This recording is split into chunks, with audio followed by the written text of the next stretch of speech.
Anak, maganda ka na. Bibili tayo ng bagong kotse. Talaga po, Nay? Excited na ako. Oo, anak. Kaya magbihis ka na. Tara na. Sige po, Nay. A few moments later. Welcome po, ma'am. Bibili po ba kayo ng kotse? Pumunta kami dito sa car shop, di ba? Baka submarine yung bibili namin. Meron po kami dito, ma'am. Bagong-bago. Murang-mura. Aba, anong tingin mo sa akin? Walang pera? Judgmental ka, ah. Di naman po sa ganun, ma'am. Tignan niyo po. Sige, titignan ko. Ang ganda, di ba, ma'am? Wow, ang ganda nga. Tapos, ang bango pa. Wow, ang ganda. Magkano ba to? 20,000 lang po yan, ma'am. 20,000? Ba't ang mura? Baka may sira to, ah. Wala pong sira yan, ma'am. Nay, ang ganda nito. Bilhin mo na. Sige, anak, bibilin ko na. Bakit tayo mabukas? Anak, teka lang, ah. Anak, paano nakalabas yun? Saan ba yung batang yun? Hello, anak. Nasaan ka? Nasa bahay po, Nay. Bahay? Huwag mo ako naloloko, ha? Malilintikan ka sa akin. Totoo nga po, Nay. Di niyo naman po ako sinama, eh. Ha? Nay, bilhin mo na tong kotse. Ako na magdadrive. Kaya pala mura. May kasamang multo. Ikaw, Miguel. Ayaw na kita lumalabas ng bahay. Naiintindihan? Ano? At pwede ba? Huwag ka nasasama dun sa kaibigan mo hampas lupa na yon. Dahil ayaw ko ng ganong klaseng tao ang magiging kaibigan mo. Ma! Para sumusobra ka na ata! Sobra na ako nasasakal sa'yo! Tsaka tumatanda na ako! Anak pa din kita! At nanay mo ko. Kaya sundin mo ang gusto ko. Pero Nay, gusto ko si Scarlett. Parehas kami ng nanay ni Michael. So ibig sabihin nun, magkapatid kami? Sinong kapatid mo, anak? Wala po, Tay. Bakit po? Anak, wala na ako sa trabaho. Tay, pero wag ka mag-alala, anak. Iisip ako ng paraan. Hindi tayo maghihirap. Magtutulungan tayo dito, Tay, ha? Kaya natin to. Salamat, anak. Susan, sure ka ba dito? Last money ko na kasi to, eh. Magtiwala ka lang, Ramon. Para sa anak mo. O, ito na mga pinagawa mo, ha? Magbenta na tayo. Tara na. Sige, tara. Scarlett, ayaw sa'yo ng nanay ko. Ayaw niya akong magipagkaibigan sa'yo. Pero hindi niya ako mapipigilan. Michael, may kailangan din akong sabihin sa'yo. Yung nanay mo, tsaka yung nanay ko. Kailan ka pa natutong hindi sumunod sa akin, Michael, ha? Ma, dahil ba sa babaeng to? Please, tama na! Ayaw mo talaga makinig sa akin? Pwes, ipapadala na kita sa US at doon ka na mag-aaral. Michael! Hala, bukas na palang pasahan nito. So ano na balita ng revision ng thesis natin, Samantha, ha? Babe, ano ba? So ano na balita sa revision ng thesis natin, Samantha, ha? Hala, di ko pa nagagawa yung thesis namin. Nagka-emergency kasi. Sus, emergency? Kasama mo lang naman jowa mo. Tanggalin kita sa group dyan, eh. Patay, lagot ako neto, babe. Paano niyan tayo? Ay, mga bes, huwag kayong mag-away-away, ha? Kumalma kayo. Sabayin niyo muna ako, ha? Jopay. Kumusta ka na? Huwag ka nang mawala. Ngayon. Teka, si Scarlett ba yun? Dadalhin kita sa aming bahay. In fairness, ang ganda ng boses mo, be. Di tayo aalis tayo. Sa tunay na mundo. O, diba? Kumalma rin kayo. Ang fun kasi magkanta-kanta dito sa bus. Tapos, nakakaaliw pa yung mga filters. Buti na lang talaga, magaganda yung mga boses natin, mga bay. Truly! Wala pang ginawa sa Scarlett, oh. Ikaw, Scarlett! Nasaan yung RS mo, ha? Ay, sorry. Wala din pala ako. Wait lang, gagawin ko na, ha? Sorry na. Pwede ba?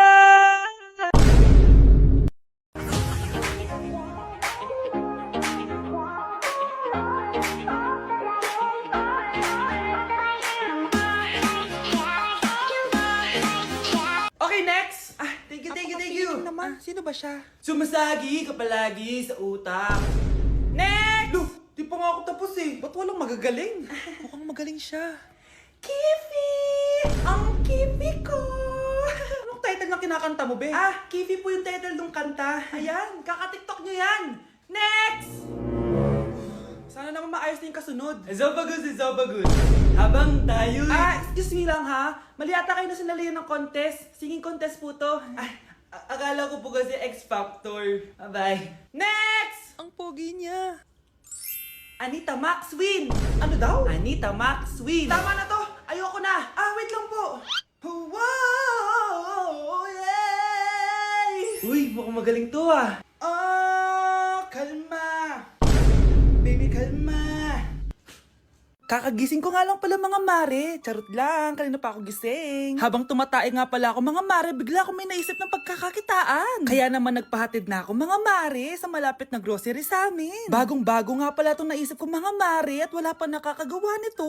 Bumili na nga ako ng mga kakailanganin ko mga mare para hindi tayo maubusan ng stocks mamaya. Pagka uwi ko nga, inumpisan ko na agad magluto mga mare. Para naman marami tayong kitain ngayong araw. Wala talagang lugi dito sa small business na naisip ko. Dahil sa isang pack na to, 200 orders na ang magagawa ko dito mga mare. Kakaiba talaga tong fries ko mga mare. Dahil sinigang powder ang nilagay ko dito mga mare. Ito nga pala yung 70 pesos mga mare. Sobrang sulit na talaga. Sa sobrang mura nga nito mga mare, nanganganib pa ako malugi. Pero hindi na importante yun mga mare, basta marami tayong customers. Nakakatakam nga tong sinigang fries natin mga mare, for sure dadayuhin to. Hindi na talaga nakapaghintay ang mga customers natin mga mare. Kita niya naman sa mga mukha ng mga customers natin mga mare na masaya sila. Sobrang nagustuhan nga nila yung sinigang fries natin mga mare. Babalik-balikan daw nila to. Ang saya pala kumita mga mare, lalo na't galing sa dugot pawis.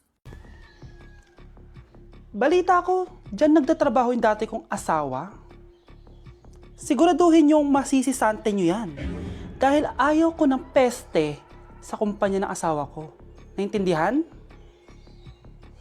Susan, alam mo, feel ko talaga mapapromote na ako anytime. Kasi sabi ng manager namin, isa ako sa pinakamagaling sa amin. Ngayon pa lang, congrats na kita. Simula pa lang, alam ko naman na kaya mo. Alam mo, okay din pala na hiniwalayin ako ng asawa ko. At least ngayon, alam ko talaga kung anong habol niya sa akin. Yun ay pera. Madami pang ibang babae dyan, ano ka ba? Tsaka ang importante ngayon, nakafocus ka sa pagpapaganda ng buhay nyo. Oh, luto na to. Kain na tayo. Yes po, ma'am. Okay po. Ma'am, i-hold ko po muna kayo ha. Wait for a while. Sino itong tumatawag? Sir Ramon, may bad news po ako sa'yo. Ayaw ka po ng boss namin. Ano? Kaya tatanggalin ka sa trabaho. Anong tanggal na ako sa trabaho, ha? Utos lang po sa amin. Hindi pwede yun. Sorry sir, humanap ka na lang po ng ibang trabaho. Bakit puro na lang kamalasan dumadating sa buhay ko? Ay. Si Michael ba yun? Michael! Scarlett, bakit pinauna mo ako umuwi kahapon? Di ba palagi tayo sabay umuwi? May ginawa ako. Tsaka baka magselos yung nagbigay ng bulaklak sa'yo. Para ka namang ano dyan? Tsaka alam mo, na-realize ko, hindi ko na pala siya crush. Tara na nga, manood na lang tayo ng movie sa bahay, yung horror. Sige na nga. Michael? Ma? Ano ginagawa mo dito ha? Get in the car, uuwi na tayo. Di ba sabi ko sa'yo, nababoard ako sa bahay, kaya umalis ako? Michael, siya yung nanay mo. Kilala mo nanay ko? At sino naman tong babaeng kasama mo, ha?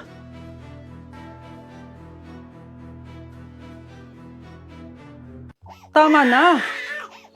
Ano to? Wala na namang ulam? Mahal, pangako bukas may kakainin na tayo. Sinabi mo rin yan kahapon. Paano tong anak natin, ha? Paano natin ito bubuhayin? Mahal, please. Magtulungan tayo. Makakaahon din tayo dito. Ayoko na. O ito, ikaw na maghalaga niyan. Mahal, please. Huwag mo naman kaming iwan. Babalik na ako sa dati kong buhay. Sa buhay na nakakain ako na masarap. Sa buhay na nakakapag-party ako. Sa buhay na prinsesa ako. Ayoko na ng gantong buhay. Mahal, please. Babawi ako. Kaya mo na yan. At wag na ako gugulayin, ha? Anak, pangako hindi kita iiwan, ha? Nandito lang ako para sa'yo. Hindi kita papabayaan. Okay, Mr. Ramon? Ma'am, tanggap na po ba ako sa trabaho? Sorry sir. Based sa resume mo, hindi ka pala nakapagtapos ng college. Ang hanap po namin is college graduate. Uy Ramon, mukhang galing ka sa interview ah. Natanggap ka? Hindi nga eh. Baka may alam kang pwede kong pasukan ng trabaho. Pwede ako. Sige, sabihan kita ha. Salamat Susan. Dami naman basura dito. Ramon, may hiring daw yung kakilala ko at pwede ka daw doon magtrabaho. Ha? Talaga? Sa wakas, mabibilin ko na lahat ng pangangailangan ng anak ko. May anak ka pala? Oo. Iniwan kami ng nanay niya dahil di niya kaya tong gantong buhay. Hayaan mo, hindi mo deserve yun. Wow, ang bilis. May pumalit na agad sa akin. Mali ka nang iniisip. Alam mo ba, Ramon, nabibili ko na lahat ng gusto ko ngayon. Kumakain kami sa magandang restaurant at nakatira ako sa mansyon. Ha? Honey, tara na. Ipag-shopping pa kita mamaya. Baka malate pa tayo sa dinner natin. Okay, honey, papunta na. At ikaw, babae ka. Kung ayaw mong masira ang buhay mo, layuan mo yung lalaking yan.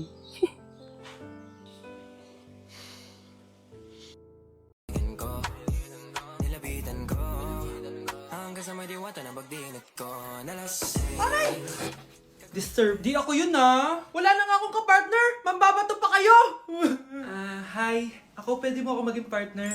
Tony? Totoo ba to? Matagal ko na siyang crush. Tumabi ka nga sa Manta. Panira ka sa view. Hi, Jessica. Hi. TikTok tayo, Jessica. Ako yung partner mo. Ako? Sure, sige.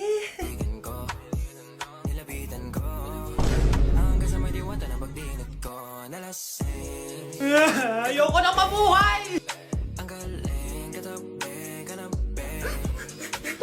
Guys, hindi ako totoo. AI lang ako. Hinahabol ako ng zombie ngayon.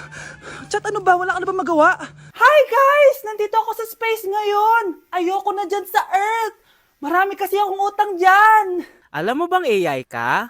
Hala, hindi Nagbabayad ako ng renta. Nasa stress ako. Wala akong ipon. Hala, tao to. Uy, Scarlett, di ba ex-boyfriend mo yung bago ni Samantha? Samantha, tinraidor mo ko. Hi, Scarlett! Sabay na tayo mag-review.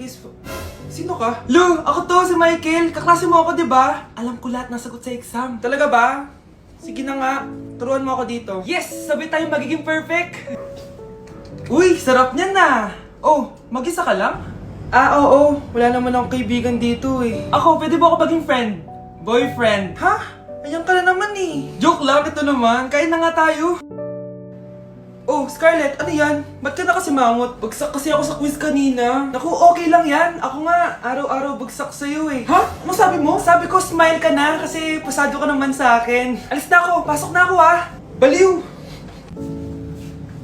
Ay, umuulan pa! Ang mga gamit ko!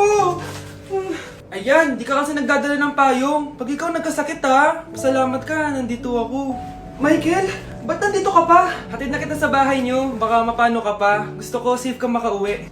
Lo, sige na nga. Nasa loob ka? Scarlett? Michael? Ship ko kayo. You may kiss the bride. Mag-kiss na Kaya, kayo. anong kiss? Lo, parang di gusto. Dalian yun, nakis mo na sa noo. Humanda ka, Scarlett. Tapos na yung maliligayang araw mo. Hi, Bes! Uy, Bes! Boyfriend ko nga pala, Michael, si Samantha, best friend ko. Hello, Samantha. Nice to meet you. Hi, Michael. Ako nga pala si Samantha. Una na kami, Bes, Bye-bye. Masaya naman kami dati. Inagaw lang siya ni Samantha. Yung best friend ko pa. Anak, bumili ka nga ng paminta kila Aling Bebang. Isa lang sige po, Nay.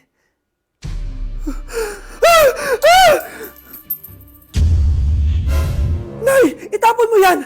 Ikakamatay natin yan Napapano ka ba, anak, May napanood kasi ako, Nay. Itapon mo yan! Ay, na nga ba sinasabi ko Kaka-cellphone mo yan Kung ano-ano pinapanood mo. Ayoko pa mamatay. Diba, baliw na ata to. Like sugar on my tongue, your body so sweet.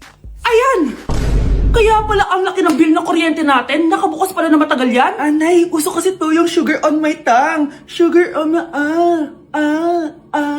ganun. May alam din ako uso na pwede mong gawin. Talaga, Nay? Ano yun? Gagawin ko. Walang baon for a day. Ipambabayad ko sa kuryente yung baon mo. Nay naman Ito na, isasara ko na to. Huwag mong babawasan baon ko Akin na nga tong cake na to. Sige na, pumasok ka na sa kwarto mo.